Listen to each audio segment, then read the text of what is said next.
Bom dia, galera, sejam bem-vindos a mais uma videoaula da nossa EBD. Espero que vocês estejam bem aí na casa de vocês em quarentena, ouvindo as devocionais, lendo as devocionais que nós temos mandado.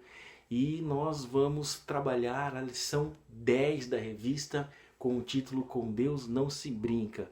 O texto base é Deuteronômio 5, de 1 a 15, quando os 10 mandamentos são mencionados novamente por Moisés, a aliança é recordada novamente. E o verso-chave é o capítulo 4 de Deuteronômio, verso 24, que diz: Porque o Senhor teu Deus é fogo consumidor, é Deus zeloso. O que isso significa? Que Deus ele quer ter uma relação íntima conosco, como pai e como amigo. Mas isso não significa que a gente pode se relacionar com Deus de forma irresponsável e de forma relaxada. O que nós estamos dizendo é que Deus espera reverência de nós. E essa é a palavra-chave dessa aula, dessa lição: reverência. Deus quer ter intimidade conosco, mas Ele espera que a gente tenha reverência também. Nós vamos trabalhar também hoje ainda no capítulo 19, lá de Êxodo. E é interessante que quando a gente lembra do capítulo 3 de Moisés, lá de Êxodo, com Moisés vendo a sarça ardente, e esse texto tão conhecido, Deus percebe que ele vai se aproximando, e aí Deus diz assim para Moisés: Moisés, tire as sandálias do pé, porque onde você está entrando é lugar santo. Então Deus esperava essa aproximação de Moisés, mas ele adverte Moisés: tire as sandálias. Não porque a montanha era santificada, não porque a sarça era santificada, mas que a presença de Deus santificada estava ali naquele momento. Então, onde a presença de Deus está, nós devemos nos portar com reverência.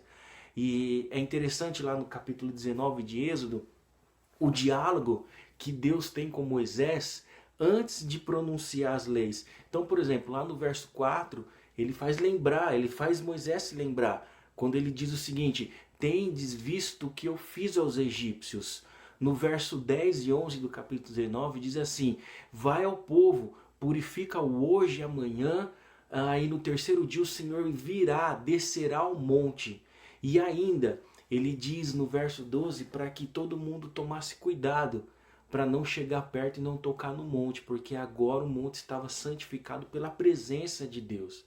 Então perceba que Deus ele está fazendo o povo se lembrar da santidade do Deus de Abraão, Isaque e Jacó, os seus antepassados. Porque essa noção de santidade do Deus santo, da presença santa, esse povo, após tanto tempo escravizado, tinha perdido essa noção.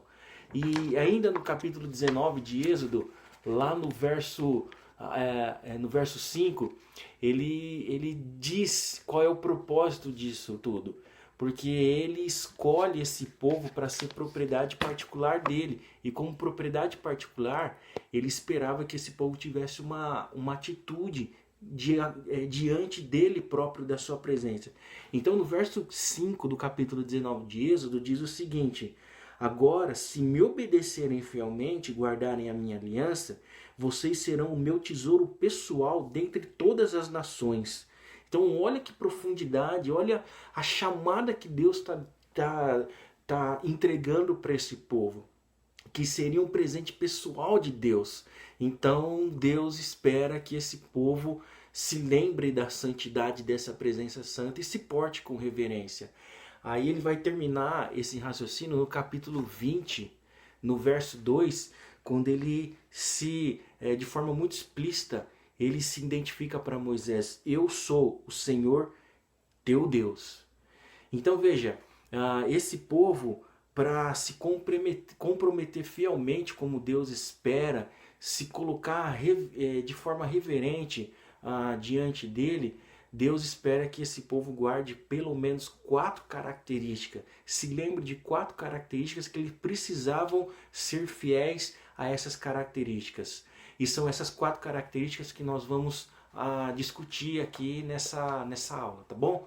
Então vamos para a primeira. A primeira é a exclusividade de Deus, que Deus ele é exclusivo.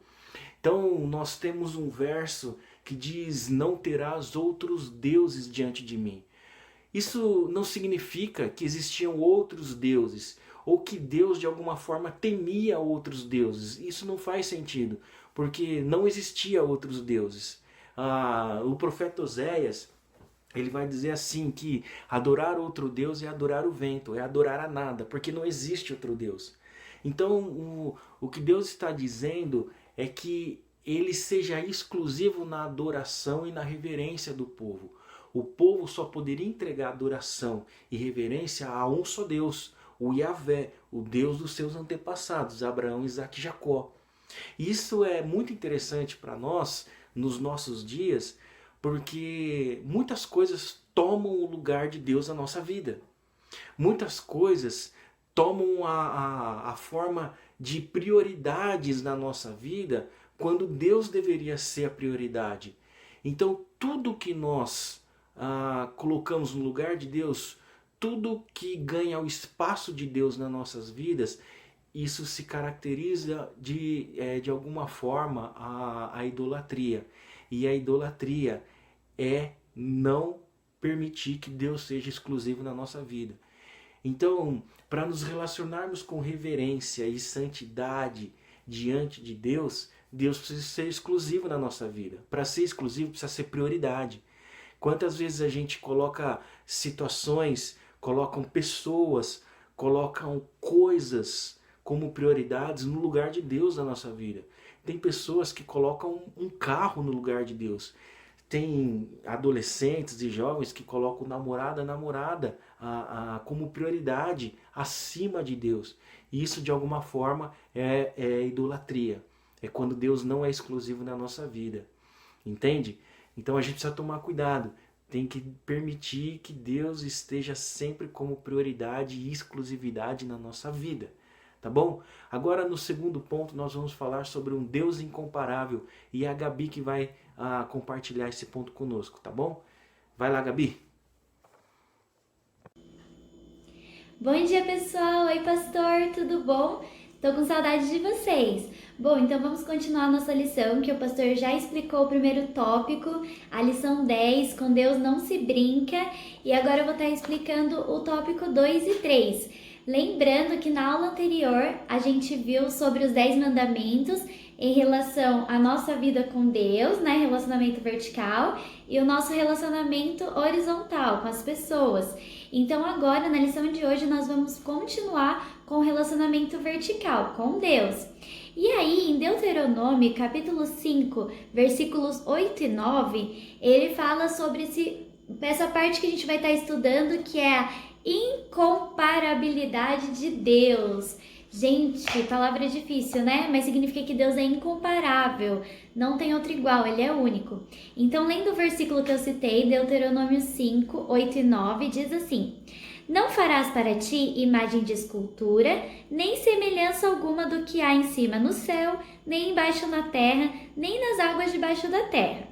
Aí no 9 ele fala: Não as adorarás, nem lhes dará culto, porque eu, o Senhor teu Deus, sou Deus zeloso, guarda bem essa palavra, Deus zeloso que visita a iniquidade dos pais nos filhos até a terceira e quarta geração daqueles que me aborrecem.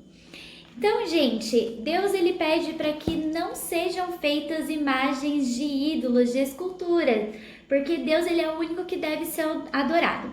Então, aqui na revistinha que a gente está estudando, ela fala sobre 3 tópicos que é importante a gente estar aprendendo quando a gente fala de Deus sendo um Deus único. Por que a gente não pode ter idolatrias?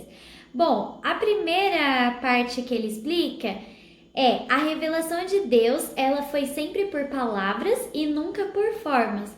Ou seja, todas as vezes que Deus precisou falar com o povo, se dirigir ao povo, ele falava por meio de palavras, seja utilizando profetas ou ele mesmo falava diretamente com seu povo. Nunca foi utilizada nenhuma escultura, nenhuma forma de idolatria para representar Deus. Tanto que quando o povo começou a idolatrar, começou a construir bezerros de ouro, imagens de animais, de pessoas, como do rei Nabucodonosor, vocês lembram? toda vez que aconteceu isso, Deus foi contra e sempre tinha alguma consequência para o pecado desse povo da idolatria. Então isso é errado, tá? A idolatria, infelizmente, ela faz parte também do coração humano, não só para imagens, como eu expliquei na EBD de domingo passado, mas também aquilo que ocupa o lugar de Deus no nosso coração. A segunda coisa que a revista trata é que o caráter de Deus está expresso no próprio nome dele, ou seja, o próprio nome de Deus já revela quem ele é. E tem vários versículos que dizem isso, que ele é o eu sou, que ele é o Deus grande. E em 1 Timóteo 1,17 diz que ele é o Deus invisível. A gente não pode ver Deus, mas nós podemos senti-lo. E a partir do momento que a gente não pode ver Deus, não tem como a gente retratar a imagem dele numa pedra, numa madeira. Por isso que isso é idolatria. E o terceiro ponto, a idolatria é um absurdo.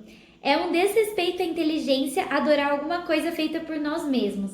Gente, Deus é o criador de tudo e de todos, inclusive de nós. A partir do momento que a gente cria uma outra coisa pra gente adorar, a gente está sendo pequeno, não é verdade? Em pensar que tem um Deus tão grande, a gente reduzir ele a uma coisa minúscula pra gente adorar, Deus sendo tão grande, tão poderoso. Por isso que a revista trata como um absurdo. E Deus, como criador, ele tem muito mais valor do que suas criaturas. Quando um artista pinta um quadro, o artista é quem tem mais valor do que o quadro, porque ele teve a capacidade de pintar aquilo. Quando alguém cria alguma coisa, por exemplo, se Deus quiser, logo logo vai sair a vacina do coronavírus. Nossa, o cientista ou a equipe de cientistas que descobrirem isso serão aclamados. Nós os elogiaremos porque graças a Deus conseguiram criar uma coisa importante. E a vacina é mais importante, a vacina é mais útil, mas se não fossem os cientistas, ela não existiria. Então, a criação é menos importante que o criador. O criador, a pessoa que criou, é sempre mais importante. Então, Deus é mais importante que nós. Deus é mais importante que tudo que foi criado. Então, não tem como a gente reduzir a imensidão do tamanho de Deus, do poder de Deus, limitar a uma coisa para ser adorada, que seriam os ídolos. Outra coisa que a revista trata é que além da gente não fazer os ídolos e não ter esses ídolos, nós não podemos prestar cultos a eles, nós não podemos adorar esses ídolos, porque a adoração é exclusiva de Deus.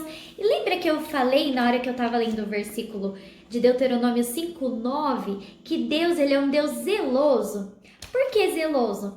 Porque ele cuida daquilo que ele criou e ele zela para que tudo ocorra bem no mundo. E ele merece que a gente preste esse reconhecimento somente a ele, porque é ele quem tem cuidado das nossas vidas. Esse zeloso, ele entra um pouquinho no sentido de que Deus ele fica triste quando a gente faz todo esse merecimento para um ídolo ou para qualquer coisa que tire a atenção de Deus, sendo que quem merece é ele, única e exclusivamente ele. Tá bom? Então, por isso que ele é um Deus zeloso. Continuando nossos estudos, tópico 3 fala sobre a santidade de Deus. E já foi um pouco explanada no começo da lição pelo pastor Márcio, que ele citou a palavra-chave da nossa lição, que é reverência. Beleza? Então, a gente pensar em reverência significa se lembrar que o nome de Deus é santo, que a pessoa de Deus é santa. Então, gente, olha que interessante. Lá no passado, quando eles iam escrever o nome de Deus, chamado Ieoa, né? Quando eles iam escrever, eles utilizavam, naquela época não tinha caneta, eles usavam pena, né, para escrever. E eles pegavam uma pena especial para escrever o nome de Deus, demonstrando reverência. É claro que é do contexto daquela época. Hoje, como que tem sido a nossa reverência? Bom, aqui na nossa revista, ela cita algumas ocasiões em que a gente deixa de ser reverente a Deus, deixa de considerar o seu nome santo e a gente acaba citando o seu nome em vão. O primeiro exemplo que ele dá é quando louvamos com os nossos lábios e não com o coração, ou seja, quando a gente não é verdadeiro no nosso louvor a Deus. Segundo exemplo é quando assumimos o nome e não nos atentamos para a responsabilidade do compromisso. Como assim, Gabi? Significa que a gente assume o nome de cristão, sabendo que nós estamos assumindo o compromisso com Deus, o compromisso com Cristo de sermos como Ele, e ainda não fazemos isso. Então, isso é uma forma também de não estarmos dando o devido merecimento de reverência ao Senhor Deus. Terceiro exemplo é quando pensamos de nós acima do que convém. Ou seja, quando a gente pensa muito mais na nossa vida num sentido de orgulho, de vaidade. O quarto exemplo é quando professamos fé e não exibimos frutos dignos da nossa fé. Ou seja, quando a gente só fala, mas a gente não faz, a gente não age como pessoas que têm fé em Jesus. E por último, quando oramos sem crer no que dizemos. Oramos por orar e pensar, isso não vai dar certo, isso não vai acontecer, quando falta confiança. Isso também faz com que a gente está tornando o nome do Senhor em vão. Então a gente precisa lembrar que o nome do Senhor é santo e nós precisamos fazer isso de todo o coração. Agora o pastor segue aí com o último tópico. Valeu, Gabi. Nesse último ponto, quarto ponto, nós vamos falar sobre a autoridade de Deus. Deus tem toda a autoridade. E ele se baseia no verso 8 do capítulo 20 de Êxodo e o seu correlato em Deuteronômio 5:12, que diz: lembra-te do dia de sábado para o santificar. Então, assim, o sétimo dia, o dia do descanso mencionado na lei, nos mandamentos, faz uma referência clara aos dias da criação, o sétimo dia que Deus descansou, né? E esse número 7, ele repete-se muitas vezes na lei mosaica, né? Então, por exemplo, o sétimo dia era dia de descanso, obrigatório a todo homem. Todos os israelitas precisavam parar no sétimo dia e descansar de toda e qualquer atividade, porque aquele dia era santificado, aquele dia era entregue ao Senhor. E ao entregar o dia ao Senhor, havia uma contemplação de tudo que Deus fez ao longo dos outros 6 dias. Era o dia separado à adoração, era o dia separado ao reconhecimento da autoridade de Deus, da sua presença, da sua santidade e do seu cuidado sobre o povo. Era também um reconhecimento do Deus provedor, que proveu 6 dias e que agora eles podem contemplar o cuidado de Deus ao longo daqueles 6 dias. Então essa ideia é muito interessante. Então isso vai se desenvolvendo ao longo das leis do Antigo Testamento. Então, por exemplo, a cada 7 anos a terra deveria ser poupada. Não, a cada 7 anos não havia plantações no 7º ano. E isso era reconhecido como o ano sabático, que está lá em Levítico capítulo 25. E após 7 anos sabáticos, de 7 em 7 anos, após 49 anos, no ano 50, que é o ano 50º, era celebrado o ano do jubileu, quando presos eram libertados, terras eram vendidas, e a terra tinha o seu descanso, também lá no capítulo 25 de Levítico, né? Então a ideia do 7º dia era do descanso e contemplação do Deus que cuidou nos outros 6 dias, né? Então esses 7 anos, 6 anos trabalhados, no 7º se descansava, e aí após 7 sessões de 7 anos vinha o ano do jubileu. Então isso era muito forte para o judeu, e isso é interessante para nós por 2 motivos. Nós sabemos que Jesus alterou um pouco essa compreensão. Agora nós não temos um dia exclusivo para reconhecer essa autoridade de Deus. Todos os dias são dias do Senhor sobre nossas vidas. Nós não temos 6 dias de trabalho e nós entregamos ao Senhor. Agora não, agora nós entregamos todos os dias ao Senhor. Isso é importante a gente saber, porque isso torna todos os nossos dias santificados. E se todos os nossos dias são santificados, nós precisamos viver essa reverência, reconhecendo a autoridade de Deus sobre nossas vidas e sobre as nossas provisões, né? O cuidado de Deus está debaixo da autoridade dele, né? O cuidado de Deus sobre nossas vidas. E a segunda coisa é de fato a proposta do descanso. Nós precisamos parar de vez em quando e contemplar o que Deus está fazendo para nós.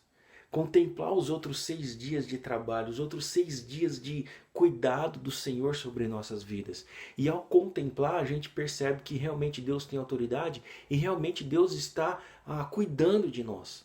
Então nós precisamos parar e olhar e contemplar o que Deus tem feito o que Deus tem trabalhado sobre nossas vidas. Isso é importante a gente não se esquecer. O domingo para nós, ele é simbólico. O domingo para nós é o dia que a gente puxa o freio de mão e que a gente vai à casa do Senhor e se reúne com os outros crentes. Né? E isso ao longo da tradição cristã, isso foi se desenvolvendo e foi se amoldando, foi se conformando ao domingo como o dia mais propício para que a gente tivesse esse dia do Senhor. Mas essa consciência nós não podemos esquecer, que todos os dias são dias santificados do Senhor. E por isso, todos os nossos dias nós precisamos ter reverência ao reconhecer a autoridade de Deus sobre nossas vidas. Ok? Então, a revista vai dizer o seguinte sobre este ponto. Usemos bem todos os dias da nossa vida. Vivemos a sua presença todos os dias da nossa vida, mas celebramos a fé no domingo, o dia que marca o surgimento da nova criação efetuada em Jesus. Então Jesus, ele é o grande marco para nós nesse tempo. Então nós reconhecemos a autoridade do Senhor quando nós entendemos que nós precisamos ter esse dia santificado e que agora todos os dias são santificados, porque Deus tem autoridade sobre nossa vida. Isso é importante também, porque quando nós reconhecemos a autoridade de Deus sobre nossas vidas, nós nos esforçamos, queremos nos esforçar para viver de fato em reverência diante de Deus, porque Ele é autoridade sobre cada um de nós, sobre os nossos dias, sobre os nossos descansos e sobre as nossas contemplações. Ok? Agora a Gabi vai concluir essa aula. Que Deus abençoe vocês. Então, concluindo a nossa lição, nós vimos que Deus é santo, Ele é grande, o único que merece ser adorado, porque Ele é quem criou todas as coisas e as sustenta. Então, em Êxodo, para concluir, Êxodo 20, versículos 5 e 6, diz assim: Não as adorarás, nem lhes dará culto, porque eu sou o Senhor teu Deus, Deus zeloso, que visito a iniquidade dos pais, dos filhos, até a terceira e quarta geração daqueles que me aborrecem, e faço misericórdia até 1000 gerações daqueles que me amam e guardam os meus mandamentos. Então, pessoal, amem ao Senhor, guardem os seus mandamentos e sigam aquilo que Ele ensinou e tem deixado pra gente. Bom, agora eu vou deixar um desafio para vocês. Vou passar algumas perguntinhas sobre a nossa lição e eu quero que vocês respondam pra gente no WhatsApp, tá bom? Se alguém que está assistindo que não tem o nosso WhatsApp dos professores ou os adolescentes da Igreja Batista de César de Souza, deixa nos comentários as respostas, tá bom? Então, seguem umas perguntinhas da lição como desafio para vocês.